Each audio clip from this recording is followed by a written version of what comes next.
So just a little show of what this does. Are you safe there? Sure. You sure? Okay. It's gonna just hit a chip. Okay, just gonna chip a ball. Okay. Wow, surprising, my face angle was closed. Yeah, shocker. Okay. Oh, he's got it. Don't worry, I got it. It's gonna disappear. Okay, here. Okay. So what this shows you here is just going with these numbers here. That was my club head speed, massive, right? Smash factor, that's ball speed divided by club head speed, that's energy transfer. That's where I hit the golf ball. That's my lie angle at impact. That shows you my delivered loft or dynamic loft at impact. So this is a 7-iron, it's 34 degrees aloft. So I de-lofted at 10 degrees on that just little chip shot there. Face angle, closed, it's me. Angle attack, steep, that's me, okay?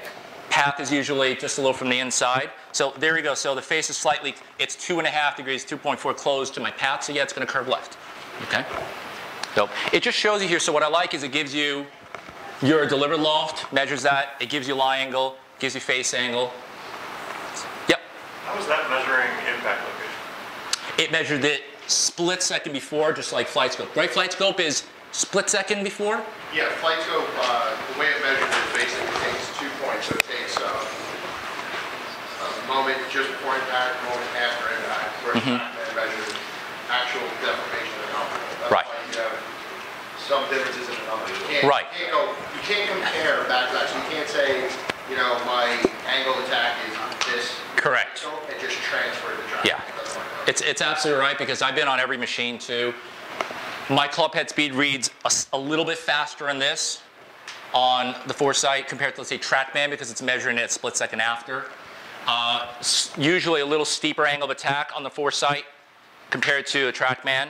But as long as you know the numbers, and you know how to relate them, it doesn't have to be the perfect number. As long as you know how to relate it to yourself or to your students, it's gonna get the accurate readings compared to itself. So it's pretty good, okay? So using this, what I've been doing is I've been doing a lot of testing on stuff that we hear right now in the golf teaching world, which is, you know, everyone talks about spin loft. Does everyone know what spin loft is? Okay, a lot of you do. So just to show you what spin loft is, so go back to, yeah, please.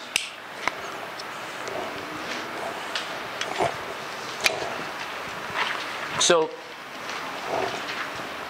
who could describe spin loft in the easiest way possible? Yeah, Ryan. What's the difference between angle of attack and dynamic loft? Yeah, it's perfect, right. So it's the difference between the loft of the club at impact and the direction it's traveling. So now, let's just say my golf club there. I hit the golf ball at 23 degrees aloft, and I hit down 8 degrees. So what's the difference in the angle? 23%, right? So it's 31. So how does that affect the spin on the golf ball? Now, the greater the difference between the two, more spin you're going to create. The shallower the angle, less spin you'll create.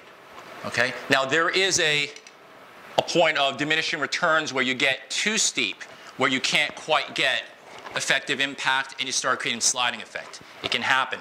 But in general, with the clubs that we play, if it doesn't matter if it's a driver. Now, I mentioned with Steve Scott, he's got incredible negative spin loft on his putter. So what does he do? He's got, yeah, so he has more upward angle of attack than the loft he putts with. So his golf ball is going to try to go that way really quick. Does that make sense? Yeah. So the point of diminishing returns, is that above 45 degrees, is that right? 45 degrees of delivered loft. Not 45-degree golf club, but of delivered loft, yeah. We're talking about spin. Oh no, I would still go higher. I'll give you a number here. So what I'm going to do through here and just show you here is I'm going to take my 58-degree wedge, and I'm going to hit some shots at the 58 degree. So Matt, can we go back to the simulator, please? So I'm going to hit a few shots, and we're going to look at how it affects the golf ball. So here's a certain shot that you hear a lot. So I'm just going to set up to it, weight a little forward, handle a little forward. And I'm going to try to be relatively shallow with the shot. So I'm going to try to make sure that I keep my handle in the front. I'm going to try to be as shallow as I can. Okay? Hit it pretty solid. What I love about this is you can hit a 2-yard shot and it'll pick it up. Does not have to be a certain flight. So click on that number. This one? Yep. One above it. Right there. Okay, so handles up. So what happened to my lie angle? Becomes a little flatter, okay? That's how we play a lot of our shots around the greens. Loft angle at impact was 42 degrees. Attack angle, 3 degrees down, all right? Now, see the smash factor, 1.07? I'm going to get to that in a little bit. Now, can you go over to the performance there, Matt, please? So that shot right there carried 21 yards. It spun at 3,466 RPM. So what I did there was, it was handle forward and shallow angle of attack, okay? So you saw that number. So Matt, can you press the OK? And here we go. Next shot I'm going to hit, I'm going to do something just a little bit different.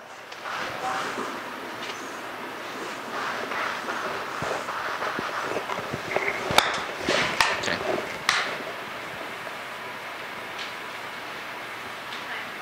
Same 21 yards. Can you take a look at that number there? This one? Yep, right there. Yep. So I hit the ball way low in the face, okay? Because of a certain way I wanted to hit it. Angle of attack was 8.6. Steeper angle of attack. Loft was a little bit higher when I hit the ball. Smash factor, 0.84. So that means that I had more head speed than ball speed. Okay, can you go to performance? What happened to the spin? Way higher, okay? That's actually part to do with the center of gravity of the golf club. A wedge's center of gravity is very, very high.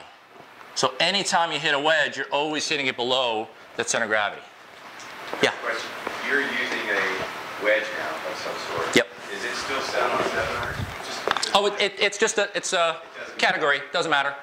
Yeah, it doesn't know what type of iron. I just want to go with iron because you can see an iron as on the screen. You could put it to wood. It doesn't make a difference. It doesn't calculate it differently based on iron or wood. Okay. So one thing that I did on that shot was I actually hit it with less shaft lean. So I hit it with 51.3 degrees instead of 42. And I hit it with a steeper angle attack. And it spun almost 2,000 RPM higher. So this is something that, again, this is off of a perfect surface. I'm not telling you how to play the shot. I'm not telling you how to teach your students. Because I'm not saying this is the most effective way. I'm just showing you if you want to spin the ball, you need to hit the ball lower in the face, number one. Because the lower you hit the ball in the face, further away from that center of gravity you hit it, the lower it's going to launch and the more it's going to spin. Okay? Don't hit it on the sole. That's not what I'm saying. But you saw that where I hit the ball? That's pretty low in the face. I mean, that's pretty much on the last groove and where there's actually no groove. That's actually where I hit the ball. Okay? There are a lot of shots you got to do that because it's not sitting well. So that shot spun a lot more. One thing I want to look to here is launch at a 28.6. Matt, can you go to OK? And then it's going to go to the screen again. Can you click on the eye? The one left of it? Yep. Can you click on the shot before, the second one right here? Right, yep. Yeah, any, yeah. It just has to be at that level. So this one here, and can you click on performance? So that one launched 31 degrees. So wait a second. I had my handle forward, and I hit it with less loft, but the ball launched higher and spun less. I had my handle straighter, and I hit the ball with more loft, but I hit a lower low in the face. That ball launched lower and spun more. Which is going to stop quicker? Yeah. Now, I would say for your average golfer, you're not showing them handle relatively straight and letting that club face feel like it's passing hit it low in the face because they kind of do that really well already. So you're probably going to say, hey, listen, this is the way you're coming into it. I've got to get you to a reasonable spot. So for most golfers, yeah, it's great to teach people to make sure you lead with a handle because they usually do this too much, right? But if you want to spin the ball, you are not spinning the golf ball being shallow and getting the handle forward. No way. It's against physics. If you want to spin the golf ball, you need to have a slightly steeper angle of attack and you actually want to have a little more speed to it. Make sense? Any questions? What? And I was just befuddled because, you know, you hear a lot of theories out there on this is what this ball does. You're going to stop it quicker, you're going to do this or whatever. And I just take that and I just got to study it myself and I want to test it. I want to know what that does. And there's a few in the room here that absolutely has that passion too. You know, we just want to know, is that right or not? Is it just a theory that people have, or is it really fact? Okay, yeah? Any testing between, like, say, 55, 56, 58, 60, do you find that 55, 56 degree spins a little bit more than a loft? No. With a higher loft? Not with a good quality wedge. If the face is clean and your lie is good and the ball is a urethane covered golf ball and you're hitting a pitch shot, you'll spin the 58 degree more. You really, the reason why is they're using, when you hear the fact, you know, when you hear, oh, 56 degree would spin more than 60, they're figuring on 60 degrees of loft. They're not figuring on your dynamic loft, because my dynamic loft is well below it, okay?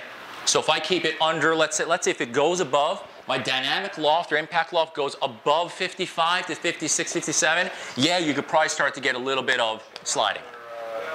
But if I have a nice milled face and it's relatively rough and the grooves are relatively sharp, probably going to get better spin out of 58 or 60 degree than a 56.